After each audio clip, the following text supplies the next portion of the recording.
Coordenadas polares, parte 2. Vamos falar agora das curvas polares. Bom, aqui nós chamamos a definição. Curvas polares. O gráfico de uma equação polar consiste em todos os pontos R e θ que satisfaz a equação R igual a f de θ, né? Assim como no gráfico de uma equação cartesiana, né? São todos os pontos x e y que satisfazem, né, a equação y igual a f de x. Então aqui a gente só muda o y, né? Substitui o y por r e o x por θ, tá bom? Bom, a primeira curva que a gente vai mostrar aqui, né, de coordenadas polares, é uma reta. Aqui uma reta.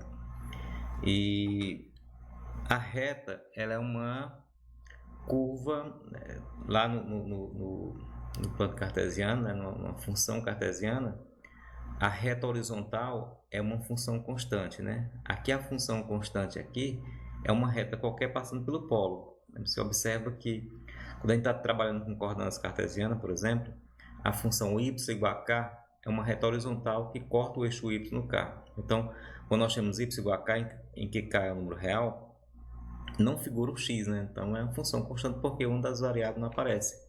Então o y é sempre constante para qualquer x, tá bom? Quando nós temos uma reta vertical passando 2, por exemplo, nós temos x igual a 2.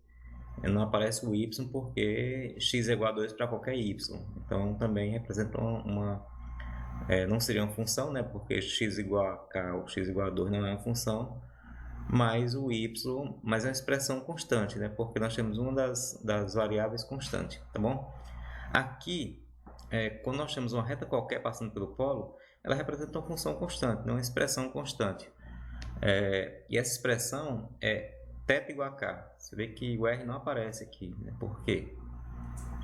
Porque a reta, para qualquer ponto da reta, se tomarmos aqui pontos sucessivos sobre a reta, a gente vai ter uma variação do raio, né? Para cada ponto, nós temos o raio que é a distância desse ponto até o polo. Então, se eu colocar infinitos pontos aqui, eu vou ter todos os pontos de uma reta, porque o ângulo não muda, o ângulo é sempre o mesmo. Portanto, θ, que é o ângulo, igual a sempre o mesmo valor que é k. E o r é qualquer, portanto, não depende do r, depende apenas do ângulo, tá bom? Em que k, obviamente, ele vai estar medido em radianos, que é o ângulo, tá bom? Então, essa é uma reta que passa pelo polo, equação θ igual a k. Por exemplo, θ igual a π sobre 2, nós temos uma reta vertical, né? θ igual a π sobre 6 é uma reta passando pelo polo que mede 30 graus, né, com o eixo polar. Agora, outra curva também que merece destaque aqui é o círculo. Nós temos algumas configurações para o círculo. Nessa aqui, nós temos também uma expressão constante, tá vendo? Olha só, r igual a k. Não aparece aqui o θ, que é o contrário agora. Nós temos o r, mas não temos o θ, tá bom? Então, isso representa em que esse k é um número real, porque seria a medida, né, do raio.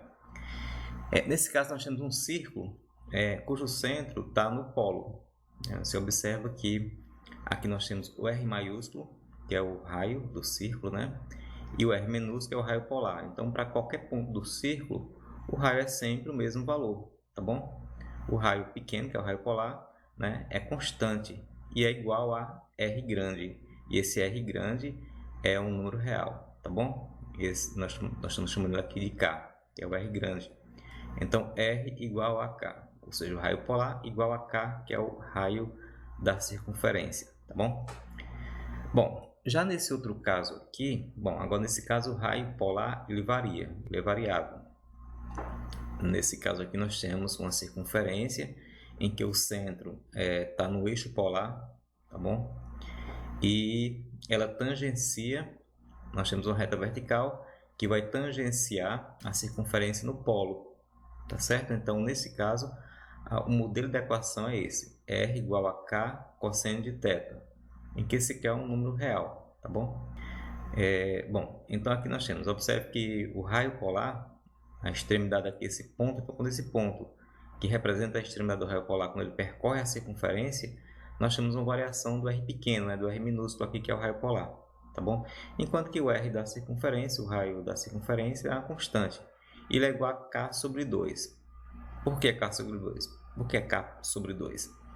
Porque aqui na equação, esse K representa o diâmetro da circunferência, tá certo? Então, o raio vai ser a metade do diâmetro. Então, esse elemento aqui, esse coeficiente do cosseno, é sempre o diâmetro da circunferência, representa o diâmetro da circunferência. Bom, nós temos duas possibilidades para essa equação. Quando nós temos o cosseno, nós podemos ter o círculo do lado direito da reta vertical, que é esse caso aqui, quando o cosseno é positivo, e quando o cosseno for negativo, nós temos o círculo do lado esquerdo da reta vertical, mas sempre com o centro na reta que contém o eixo polar, tá certo? Agora, se ao invés do cosseno nós temos o seno, nós tivermos o seno, então a circunferência ela vai estar situada acima, tangenciando, lógico, a reta que contém o eixo polar, exatamente no polo, mas aí nós temos a circunferência acima do eixo polar. Isso é se o seno for positivo. Caso o seno seja negativo, então nós temos a circunferência abaixo do eixo polar, mas sempre tangenciando o eixo polar no polo. Tá bom? Do mesmo modo, esse K representa o diâmetro, portanto, o raio vai ser K sobre 2. Uma outra curva que a gente também merece destaque, que ela aparece com muita frequência nos exercícios de livro, é a cardioide.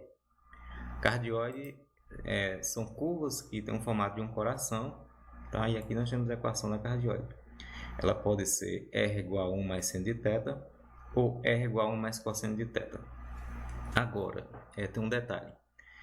Aqui eu coloquei o 1, mas não precisa ser obrigatoriamente o 1. Pode ser um 2, pode ser um 3, qual número qualquer. Agora, contanto que o elemento que aparece aqui deve também representar o coeficiente do seno ou do cosseno. Por exemplo, se eu tenho aqui R igual a 2, então seria 2 mais 2 seno de θ, tá certo? Se o R igual a 5, então fica R igual a 5 mais 5 seno de θ. Então, nesse formato em que esses elementos são iguais, eu vou ter sempre uma cardioide, tá certo? E esse 1 aqui, ele representa a medida do D ao E. Se aqui fosse um 2, o DE seria igual a 2, e assim em diante. Porque observe que quando o ângulo for 0 graus, a gente vai ter exatamente o raio DE. E sendo 0 graus, o seno de 0 é 0, portanto o raio vai ser igual a 1. E 1 seria DE, tá bom? Então essa medida aqui DE é sempre essa constante. Se aqui for um 2, eu teria 2 mais 2 seno de θ, portanto a medida DE seria igual a 2, tá? E essa medida aqui que vai do D até o B, quando nós temos o maior raio, né, da cardioide.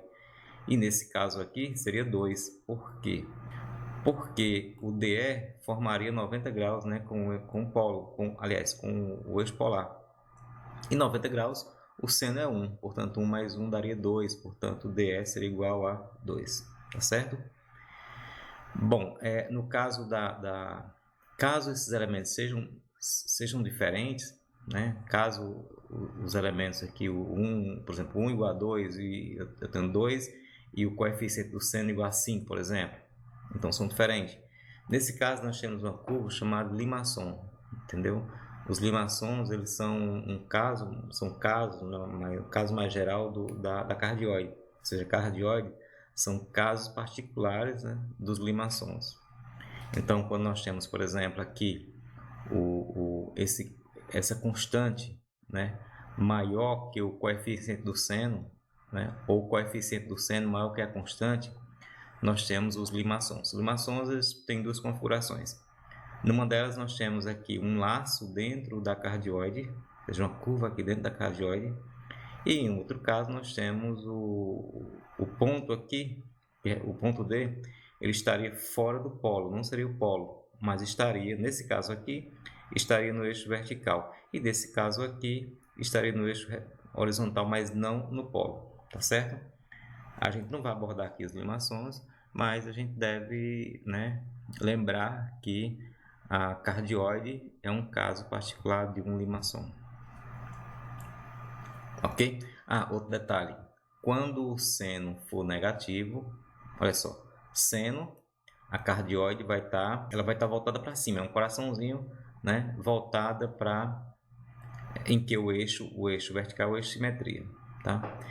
E quando temos o cosseno, o eixo de simetria é o eixo horizontal, tá bom? Sendo que quando o seno for negativo, esse ponto B vai estar para baixo, ou seja, já vai estar invertida, né? Vai estar um coraçãozinho voltado para cima, né? Quando seno for positivo, nós temos o coração voltado para baixo. Aqui no caso do cosseno, da mesma maneira, né? Cosseno positivo, o coração vai estar voltado para a esquerda, essa concavidade do coração vai estar para a esquerda. E quando o seno for negativo, o cosseno for negativo, perdão, então essa concavidade, né, vai estar voltada para a direita. E depois nós temos a rosácea. A rosácea é uma curva que ela tem o formato de uma rosa, né? Tem pétalas. E aí nós temos dois formatos para a rosácea. R igual a cosseno de Bθ e R igual a seno de Bθ, em que esse A é o comprimento, né? O comprimento da pétala. Lembrando que as pétalas são todas iguais, têm todas o mesmo comprimento e a mesma largura. Então, elas são distribuídas uniformemente, tá bom? Então A vai ser o raio, né? Ou seja, o comprimento da pétala. E nós temos um detalhe aqui. Quando o B for par, então o número de pétalas é o dobro do B, seria 2 vezes B. Tá aqui, ó. Se B é par, então nós temos 2B pétalas. Se o B for ímpar, nós temos B pétalas. Então, se B for igual a 5, nós temos 5 pétalas. Se B for igual a 10, nós temos 20 pétalas. Ou seja, sempre que o B for par, nós temos o dobro de pétalas. E o A representa o maior valor assumido pelo raio, que é exatamente o comprimento da pétala. Tá certo? Então, vamos para um exemplo.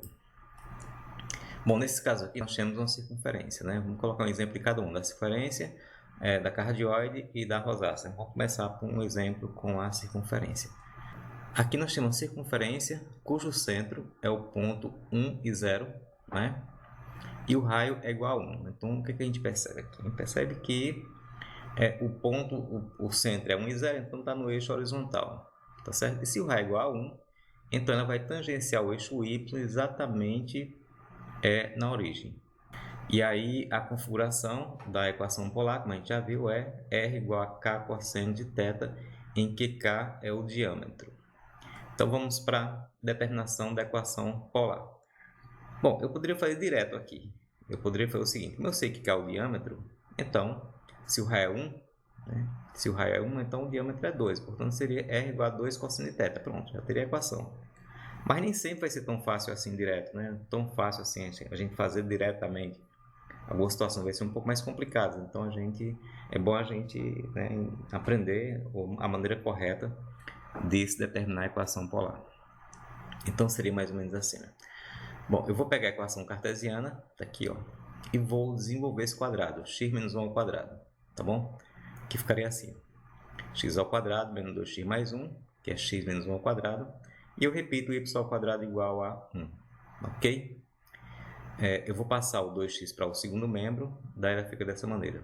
Nós sabemos que x ao quadrado mais y ao quadrado é igual a r ao quadrado.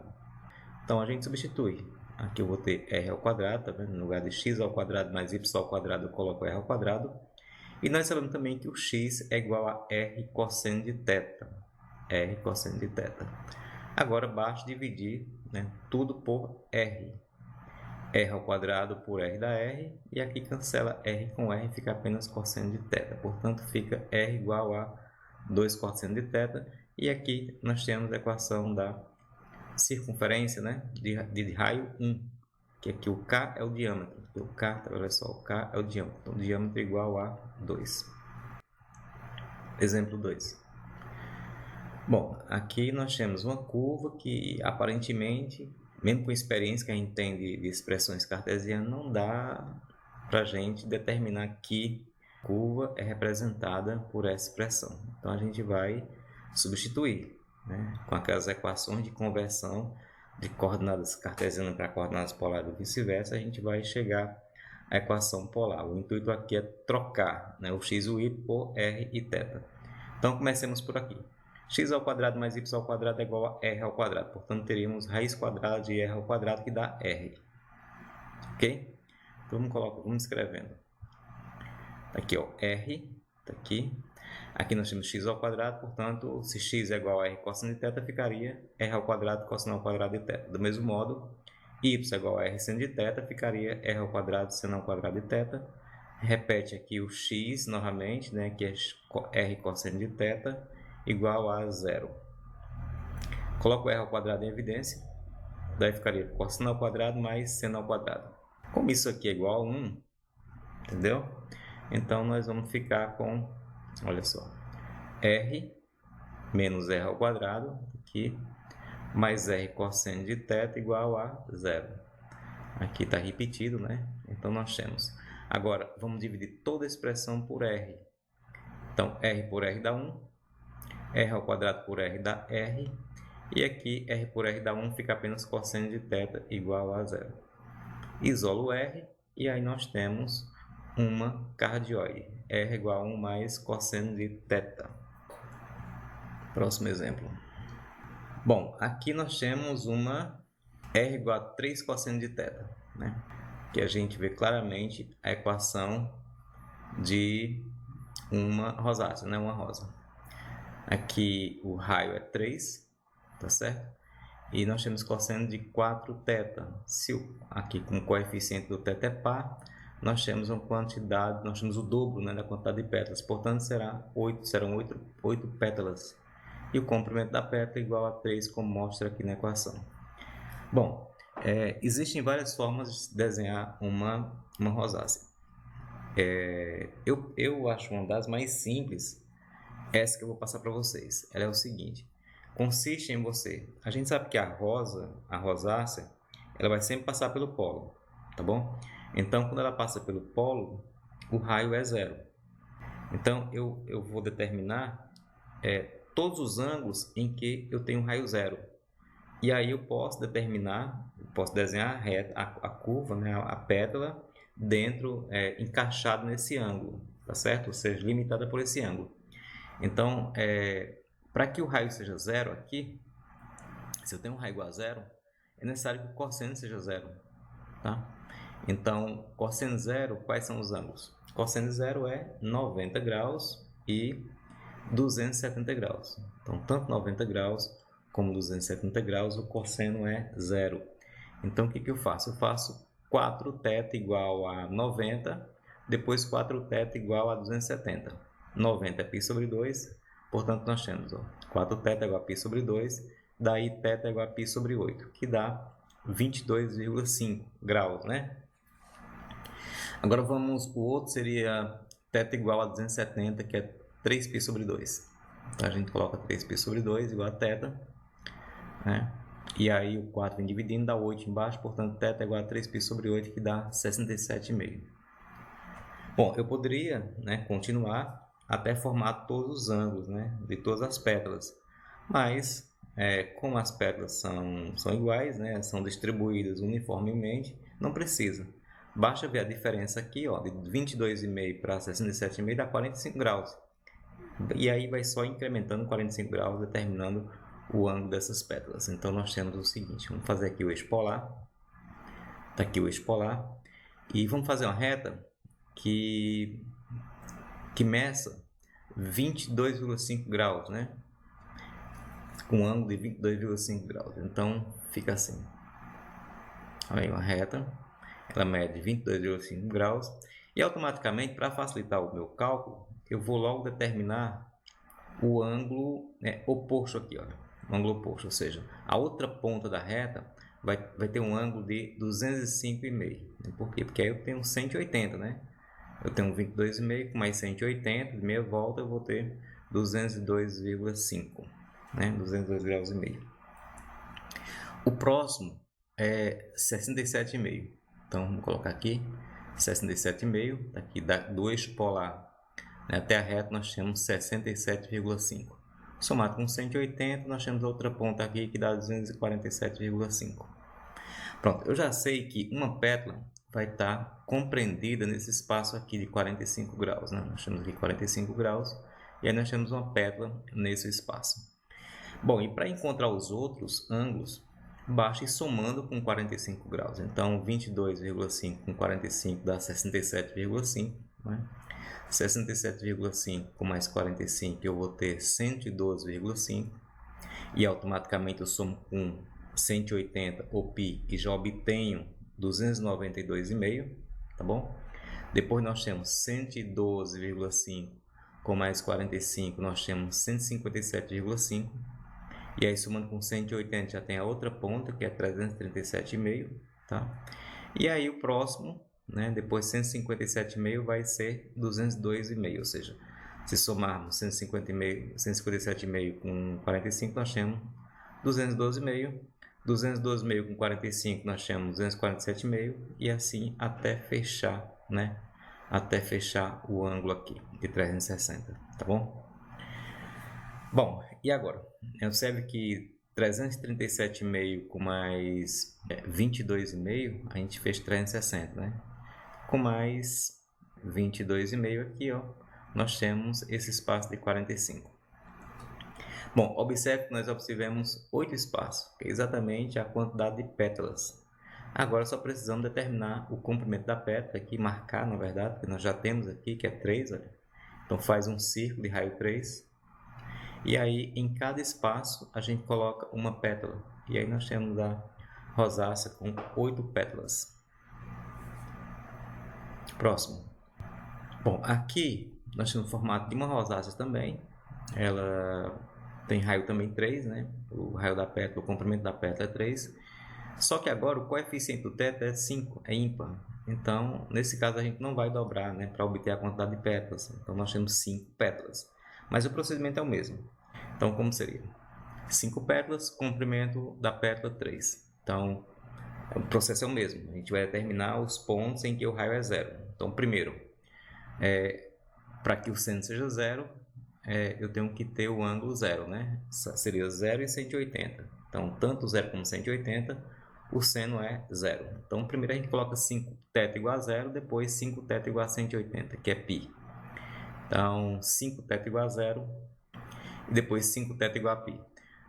Quando nós temos 5 θ igual a 0, então θ igual a 0. 5 θ igual a π, θ é igual a π sobre 5, que dá 36 graus. Agora a gente vai colocar o eixo polar e vai marcar esses dois ângulos. Está aqui o ângulo 0, que é o próprio eixo polar, né? E o outro 36 graus. 36 graus, pronto. Já sei que minha pétala vai estar compreendida no ângulo de 36 graus. E aí é só ir somando e obtendo os outros ângulos. Então ficaria assim, olha, 36 com mais 36, 72, com mais 36, 108, com mais 36, 144 e assim em diante. Se você quiser fazer do 0 até o 180, né, lembrando de sempre determinar a outra extremidade somando com 180, tá bom? Bom, agora aqui tem um detalhe. Lá no caso anterior, como a gente teve que dobrar, né, o número de pétalas, que era par, então em cada espaço a gente colocou uma pétala. Aqui a gente não vai dobrar. Então, se a gente não dobra, a gente vai colocar em espaços alternados. Então, o primeiro espaço determinado foi de 0 a 36. Então, aqui vai ficar a primeira pétala. A gente vai pular, alternar aqui o segundo e colocar a pétala no terceiro. Pula o quarto, coloca a pétala no 5. E assim em diante. Então, a gente sabe que o raio é 3, portanto, a gente faz uma circunferência de raio 3 aqui. E aí, coloca as pétalas a partir de 0 a 36, né? Coloca as pétalas de maneira alternada. Então, nós temos aí uma rosa de 5 pétalas, né? Porque o coeficiente do θ é 5, que é ímpar, e tem raio 3, ou seja, o comprimento da pétala igual a 3, tá bom? Bom, pessoal, com isso a gente vai encerrar essa aula. Até a próxima.